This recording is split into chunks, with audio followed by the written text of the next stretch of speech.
Well, welcome once again to another episode of Landa Talks. We have another great guest today, Margarita. Welcome to this podcast. I Thank you guess very much. just to start, can you let us know a little bit more about your background, your career, what brought you to the interesting world of marketing, strategy, etc. Thank you very much for inviting me. I'm really happy to be here. Hi, Mitch, over there. Nice to see you here. So, a little bit of my background. It's a little hard to summarize because I do a lot of different things. But my background, I started to work really early on my life. I started to work when I was 16 years old, actually. And that made me realize early on that I wanted to pursue a professional career. And at age 19, I actually found myself involved in the funding process of Endeavor. I don't know if you know what it is. It's a nonprofit organization that supports high impact entrepreneurs. And for me, it was an experience that changed my life because it was eye-opening. I started very early to interact with entrepreneurs 25 years ago when in Latin America, it was actually a concept that didn't exist. And I was really close to companies that were thinking globally, having high impact and in a lot of communities, creating employment. And for me, it was like, okay, I really want to have my degree. So I work and study in parallel. So it was challenging. And something that I learned over there is that I wanted, even though I was studying a communications degree, I wanted to study an MBA because I wanted to have more impact in the business. And that's what actually took me into marketing and sales on the next stage of my career after the MBA. And something that also that Endeavor opened for me, it was that I learned about the technology industry and I fell in love with it. So it's an industry that is very dynamic. It's changing the world. Like Gen AI is changing right now, but like smartphones changed it a little while ago. So it's always very challenging and dynamic. And in the last 12 years, I have been working in different companies in the tech industry.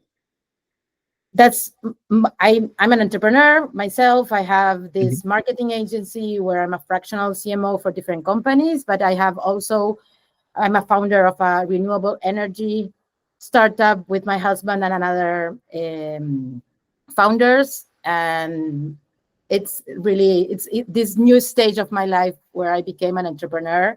It's really, I love it. It's amazing. No, super impressive, and also echo the fact I really admire Endeavor as an organization as well. Probably one of the inspirations for leading a community business as well. One thing that I wanted to touch upon was just going back to the start, right? Can you tell us a little bit of what was your process, getting into fractional work? How did you land your first client? Can you go into that a little bit? Of course, I started in 2023, mid 2023. I was actually laid off because the company was undergoing a really big merge with another three companies. And for me, after 3 years, really challenging years where I traveled a lot to the US, and it was really, there was like really hard years where I worked a lot. I found myself for after a very long time on a with a blank page. It was eye opening for me. I was laid off, but 2 days afterwards, I was walking on the beach very early in the morning, seeing the sunrise, and for me it was like, okay, I have a blank page ahead of me. What story I want to write on it? And I always had this quote that inspired me that it was, if you want a bestseller, you have to write it, right? So it depends on you. So I started to really think on, if I don't want to apply for jobs, I think I'm on a stage of my life where I can add a lot of value to others. And what can I do? So one thing that I I merged two things actually. It was seeing in the US the rise of the fractional roles. I saw that a lot of startups were working with fractional CTOs, fractional CFOs, and I started to question myself, is it possible to be a fractional CMO? And I started to research and understand if there was an opportunity over there. And there was. And the other thing is that I had this hypothesis on my head that a lot of founders and entrepreneurs on a certain stage of their companies, they are CEOs, they are founders, and they are responsible for their marketing strategies. But the marketing is actually, they don't have a strategy actually. They are just implementing random initiatives that nobody's measuring them, nobody's following them, and they are being executed by young junior teams that are doing the best they can, but they don't they lack the experience and they lack the strategic view. So I started to research that also, and I obviously Americans always has a name for everything, and this is called the random acts of marketing syndromes. And a week after I had the layoff, I had my first conversation with the founder, and everything I was saying, he was like doing like this. And I merged both things. I found a problem and a need the founders were having, and I found a solution. And 2 weeks later, I have my first client, and it was on the first conversation. So for me, it was really eye-opening. And 2 weeks later, I had two more clients, and it was like, okay, this is happening. There's a need in the market. There's a lot that I can do. That's amazing. That's a great story, right? 2 weeks in, getting a Yeah, client. I feel like that doesn't happen too often. So congrats. Yeah. but I would say that it's because I was really investing on my personal brand from a long time. And we're So gonna touch on that a yes, lot I know. later. So, But it's a good highlight. Sorry, you wanted to because say something? yes, it was because when I started to reach out to my close network, that is what it worked. I started to reach out to possible founders that I already knew, that I thought that they were following me on LinkedIn and on my personal brand and experience, and they would be maybe interested in learning what I was going to do next. Mhm. And I started with those, and it was what worked for me. For sure. That's definitely a tip we try to push a lot. I wanted to transition a little bit more about, into marketing, which is obviously your expertise. And you've been doing this already how many years? It's been over 20. two, no, but specifically fractional two CMO, years 2 years. 2 years. That's, I mean, that's a long time. I would say, like, definitely ahead of the curve. So what are some of those common mistakes you're seeing startups making, especially, now everything very crowded, especially with AI, right? So what are those mistakes, startup founders are making when trying to position their brand? I'm curious. I would say that the first one is that founders underestimate the power of their personal brand to drive growth and humanize the brand and create an emotional connection with their audience. Mm. That's the first mistake that I'm seeing, and maybe it's something that will change, but it still needs a lot of convincing founders to do so.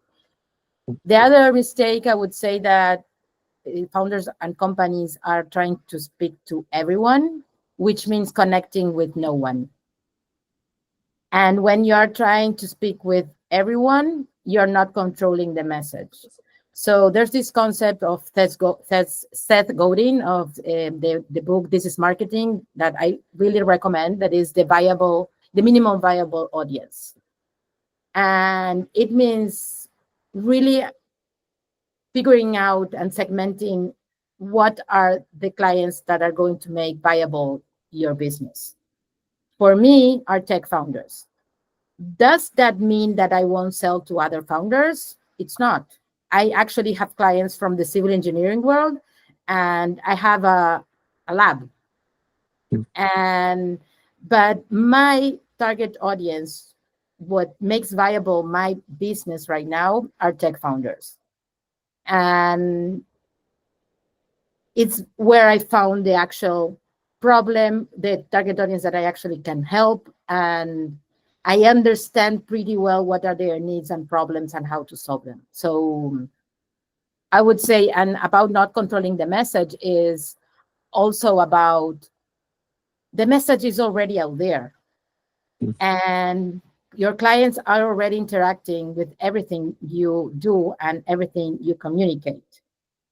And something I love analyze reports and data and everything. And something that I read really recently was in a study is that clients before buying from you interact between 8 to 16 times.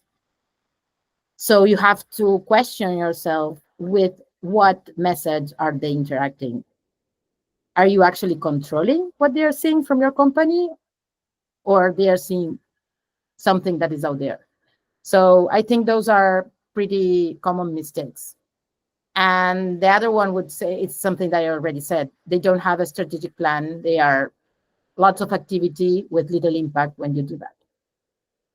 Amazing. And then you've obviously worked with Latin American clients and the US clients, clients, sorry, in the US. Are you seeing any differences in the way they should position and message in these kind of markets? Are you seeing, any very key difference among the two regions? I love that question. I actually ran a study last year to understand. I wanted to really start creating a benchmark for tech companies on what was working for them in marketing and sales, because there's already this. It's like a habit of taking a coffee together, having lunch, and those kind of things, and having informal conversations where they gather some like email marketing, the newsletter is working. Yes, what in what context? Right? So it is very informal, and I wanted to actually have some data and create a benchmark. So it's a study that I will repeat every year. And one of the things that I asked was, okay, to which market are you selling? And what are the most effective initiatives that are working for you, depending on the market you're trying to sell? And it's different. It's different what it works in the US, what it works in Latam. US is a lot more competitive and it's noisier. So you need sharper positioning and differentiate messaging to stand out. People are very open to connect and to help, and you have to take advantage of that. And in terms of initiatives, something that a lot of companies in Latin America wonder is, would it help to have someone in the US? And the answer is yes. The most effective initiative for companies is having someone on the ground in the US. In terms of LATAM, you need the right connections. Sometimes it's harder to get people to help you and to open the doors to you. So networking is key, because B2B marketing is still maturing and is a lot relationship driven. So, and the other difference that I see is that in the US, marketing is seen as a strategic from earlier stages, and in LATAM may still see it as execution only at the beginning. So those are the main difference. Super, super clear. And then just to close on the marketing part, I think we have, people from, many different specialties, but what are some key B2B marketing tactics that they can start implementing or just paying attention to as a fractional or future fractional? Any specific tactic that you would suggest? Okay, I would say that leveraging founders' personal branding, it's something that should be in the agenda. It's in some companies it's harder than in others. You find founders that are open to it, and in others you have to push a little bit more, trying to help them to see the gain that they will have by doing it. I would say that focusing on positioning is very important, because it's foundational and it's what will differentiate you from others. And another initiative that I think is underrated and not used frequently is content repurposing. It's something that I have been talking a lot. Creating content takes a lot of effort, and you have to think, if you want to control the message, you have to define 2, 3 concepts that you want to own, and with that create content around it. And when you find a content that is working, transform it into different formats. It can be an image post, it can be a carousel, it can be a video, it can be an infographic, and use it and reuse it, because we often think that by publishing once, everyone got the message. And the reality is that you're reaching maybe a 1% of the audience that you're trying. That 1% maybe is getting the idea of just 10% of what you're saying, because they get like a glimpse. And I have a really fun anecdote about this. This year, or last year I posted that a year ago I was in Stockholm on the UNICEF Venture Fund, because we received funding from our renewable energy startup, and it was thanking the process because it was ending all the accelerating program and everything. And on the day after, my husband met someone, and the person told him, "Oh, your wife is in Stockholm." Mm. So people really get a little bit of what you are saying. So you have to repeat and repeat and repeat, and not be afraid of repeating.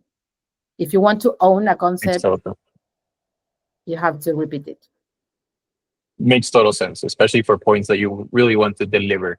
And then let's transition into personal branding, because I feel like that's a lot of the work that we can take very, very good insights from you.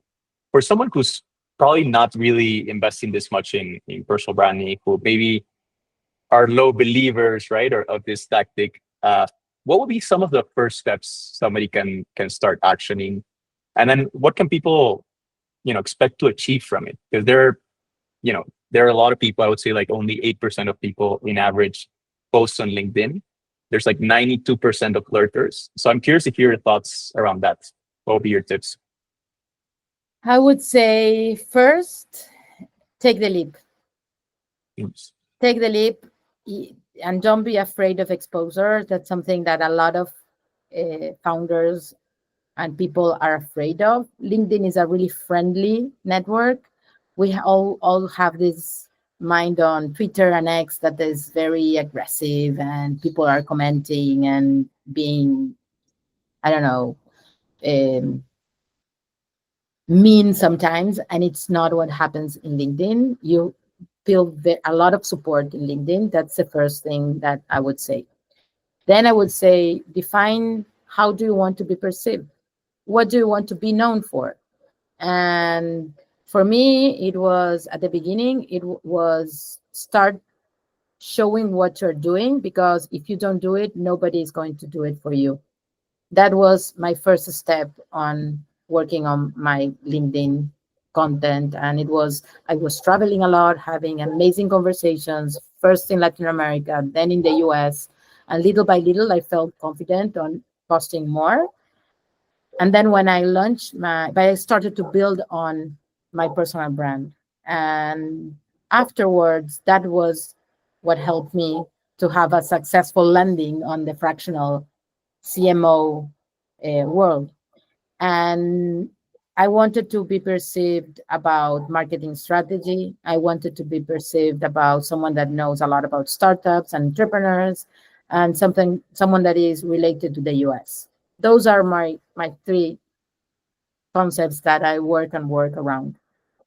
So it's not so hard. It's your experience, is what you know about, and you are not talking about things that you are not working every day, actually. Then, when you pick a theme that is aligned with your business, you have to build around it and start thinking. For me, my best source of inspiration are conversations. And I have daily conversations with my clients, with prospects, with people from my network. And sometimes it's objections that they have, like being afraid of exposure. Sometimes is giving an advice about repurposing content. So I talk about that. Sometimes is how personal brand can help you in the beginning of your startup. That's another topic that I talk about. So I may I some in some way I have this mindset of connecting the dots and saying, okay, this is something that a lot of people might be interested to know more. And then when you gain a little bit of more um, confidence, you will start to try different things. So, and then I would say that the other advice would be commit to showing up consistently. Marketing, people think that marketing is only about being creative and being innovative and thinking outside the box, but actually, it's a lot about consistency. It's a lot about showing up and having the purpose of repeating the same message every time and doing the things constantly. So I would say start small, even once a week. It's a way to start and show up consistently. And the last for me advice is be authentic. You don't need to sound like everyone else. You don't need to sound like an expert. Just own your voice and share what is moving you, what I don't know, what makes you click on things, what get your curiosity in meetings and in your daily job. That's my advice. Very, very good tips, Margarita. Thanks for that. I guess you've also tested a bunch of different formats, and then LinkedIn, as everybody here knows, changes their rules, their algorithms every time. So I want to go, to today, right? Right. Which kinds of contents are you seeing that are really impacting people who want to build credibility, especially who are targeting, B2B clients? What are some tips on the types of contexts that are working today? I'm curious to hear your thoughts. Of course, I will add something to the previous question before. Please, please. Is sometimes in the process of being consistent and you start to question yourself. It's like, is this working? Is this worth it? And for me, the best advice is keep doing it. Because in the low moments, you will have them. I have them. I actually have a lot of low moments like, oh my God, this is taking so much time. And I have a lot of different meetings, but in the end, it was brings me visibility and it what brings me new clients. So you have to keep doing consistently. And I have another anecdote here. When I work on the study and I launched the report, it took a lot of time doing the questionnaire, reaching out to a lot of different companies from Argentina, Chile, Colombia, and Uruguay to answer to the questions, to have like a nice amount of different companies and diversity, and then working on the report, analyzing all the information and data and everything. And it took a lot of time. So when I launched it, you have like big expectations, but and I started to do some materials and to spread the word and amplify the report. And at some point, I was like, oh my God, this is taking so much. This took a lot of time. I'm not sure if it's worth it. And then and the next day, I went to a meeting with a prospect that I already sent. I sent a proposal for a marketing plan, and they said that they wanted to move forward the conversation. And when I got to the meeting, a new person was on the meeting, and the first thing that he told me was, "I downloaded your report, and I sent it to all the other partners, and I love it." And I went out of that meeting with a contract signed. So, and sometimes you don't have the um, you don't have that visibility of you're not that lucky, but you have to believe that everything that you're doing is having an impact. So keep doing it. Don't stop doing it. So in terms of best performing content for B2B, I would say that I experiment a lot. I love experimenting. I love experimenting with my clients, and I a big believer in agility and experimentation. I learned that from Euroit a lot. That is the last job that I had. And I would say that uh, thoughtful personal posts are often which the ones that spark the most engagement. So it's something being authentic and showing yourself as someone vulnerable that is doing his best or their best. It's something that it's good. I actually, my one of my latest posts is about the 25 years of endeavor in Uruguay, and for me it was something that moved me because it's like, oh my god, 25 years. And I started to remember the different teams that I worked with, and it was really emotional, and it's my best post of the month. So it's not only, and that's when people connect a lot with you. So I would say that thoughtful personal post is a must. I would say that real stories from your journey resonate a lot also. It's storytelling. It's telling what brought you here today to being a fractional CMO. And video is something that I started to do little by little last year, and I learned that it's not something that you need to be perfect. It's showing yourself as you are, bringing valuable content, and it works. It really works.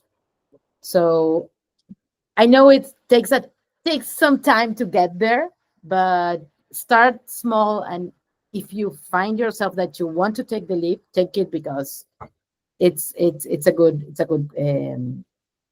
type of content. I agree. No, and really, really good nuggets. It's also fun how you started in the endeavor, but now you're a coach with them. So I feel like it's a very full circle story. So I can Yes. get how that's a little bit emotional for you. I wanted to switch gears a little bit, maybe to how you position yourself selling with clients, because obviously there's always this pushback of, hey, why would I hire a fractional versus a full time, right? So I guess like one thing that I wanted to touch upon was just maybe an unexpected advantage that you see in somebody bringing on somebody fractional versus a full time, or maybe like how do you push back to that question with clients? Because I believe that probably happens to you often. I know it's happened to me in the past as well. I would say that I usually don't compete with companies that are thinking of hiring a full-time CMO, and but there's clearly some advantages. I think that being a fractional, you don't get involved in internal politics and internal operations, so you're not stuck on those cycles. You bring a fresh outside perspective by being a fractional CMO, and you can also bring a lot of best practices that you're implementing in other companies and in other industries. And that's something that I take advantage a lot. It's like a lot of the things that I'm working on one company and I experiment that is working, I try to replicate it in a different way, obviously, but I try to replicate it in other companies to see and understand if it's something that can work on others or not. Sometimes it does, sometimes it doesn't. But I believe that those are the best advantages. It's like you're not stuck on high management meetings and a lot of different meetings that are going on, internal politics, but and you are bringing a lot of nuggets and best practices from other companies by seeing the big picture. Completely agree. You're bringing the meats, not necessarily the BS, which you put very nicely. But thanks for that. And then also wanted to touch a little bit on just maybe a little bit of the future. And I feel like we're living almost like in the future today with all the changes in AI, et cetera. But how are you seeing companies now needing to adjust their approach to finding new leads, right? I feel like B2B sales is evolving a lot. Obviously, marketing touches a lot with sales. So what are the trends you're seeing right now? How do you see companies adapting to these kind of changes? And what's the best way to find leads now? I'm curious to hear your thoughts. Yeah, I would say that it's a big challenge. All the companies are figuring out new channels and new ways to generate leads, and there's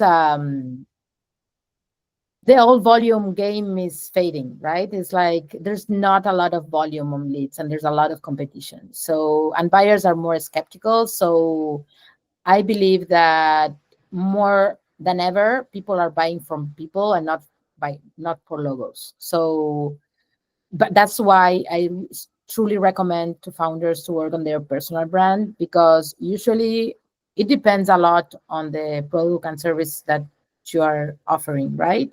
But usually you buy from someone that you trust, and to build trust you have to show up, and LinkedIn is a great window of visibility that you have to take advantage of. It takes time. It's not something that it's going to pay off in 3 months. It will take a little bit longer because you have to build up from there. But I believe that today you have to have a mix. It's not something that is like only one source that is working.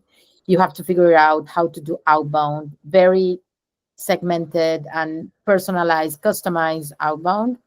You have to work on content and you have to work on your personal brand. And the way is to have a mix. It's not only one source as it was on the old days, that inbound through the website was something that worked alone, right?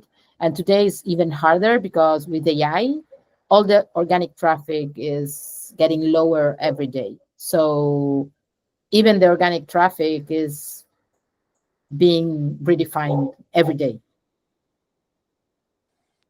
And I feel like we just need to ask this, but how are you using AI these days to power or grow your business? I feel like I use they it a would lot. kill me if I don't ask this, right? I use it a lot actually. I think that AI should be your co-pilot, right? It's like I have a custom chat GPT that I started to build a year ago, and I have been training it a lot. And for me, it's like a lot. I brainstorm a lot, and it knows so much about me already that it's scary sometimes. But and I usually recommend it a lot to companies to customize their chat GPT and start training them. It's not for everything, and it's not for, I still think that you need a lot of human interaction to get it right. It's not that you're going to get the best response on the first question, on the first answer actually, but I think that there's an opportunity over there of building AI powered systems for clients that can enhance your execution, so you can focus a lot more on guiding the strategy and making the tough decisions. Because what happens is that ChatGPT can write a plan, but it won't adjust it on the day-to-day necessities of the business. So this week, for example, with a client, is they learned that there was this third client in a row that sent their projects to another competitor because they didn't know that this company now was able to give this other service. Mm. And it's like we need to readjust all the strategy and rework the plan so we can help the company to being positioned on this new category. And those that is flexibility, and it's human interaction, and is brainstorming a lot and understanding why, how we can take advantage of the actual client base to learn that we are doing these new services. We added these new services to our offering, and ChatGPT won't be able to do that. So I agree. I agree. And then, I could go on. I have many more questions, Margarita, but I want to leave some space for the audience. So we're just going to end with a couple of quick questions so people can get to know you a little bit better. The first one, and you mentioned the book, so maybe it's a little bit of overkill, but what's your favorite book, or the one that has maybe changed how you think the most, or the one you recommend the most? Any tips on books here? I would say that it changed a lot. I don't have like a favorite book, but one book that changed a lot my way of understanding marketing was This is Marketing. And this year, I had another book that I fell in love with, that is The Year of Yes by Shonda Rhimes. And my favorite series is Grey's Anatomy, and she's the writer and producer of the series. So it makes sense that I love the book. And if it's especially inspiring for women, so I really recommend it. And for me, it was what made me take the leap to a lot of saying a lot of different yes this year. So it made the difference. I love it. I love it. Then the next one I had is, what's one habit that's made you successful? Maybe over the past couple years or maybe in your whole life. This one habit that you would say like this made a difference for me. I believe that being consistent on building your network, and I started really early on my career, and something that I kept doing was keeping in touch with that network along my career. And something that a habit that I have since I became fractional CMO, even more so, is scheduling between 2 to 3 meetings every week that are not work related. It can be with, I had a great conversation with a founder from LA last week, and it took me to apply into a free course, AI course from Google, and it was from a conversation. So, and not expecting to sell something. It's like a win-win, like let's connect, let's meet and see how can I add value to you and how you can add value to me. And I have 2 to 3 of those meetings, some in person, some remote, every week. And I keep doing it. And it's like every week I start the next week having 2 to 3 schedule. And sometimes it's with old friends that I want to catch up. Last week was, I had lunch with an ex-colleague from another company, and tomorrow I have with ex-colleague from another company.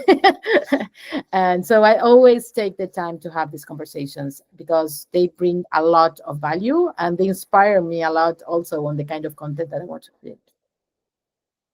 That's beautiful. And also I feel like it's a good benchmark to have, right? Because I feel like sometimes people think that going into this will be having 20 meetings per week, and it's not, 2 to 3.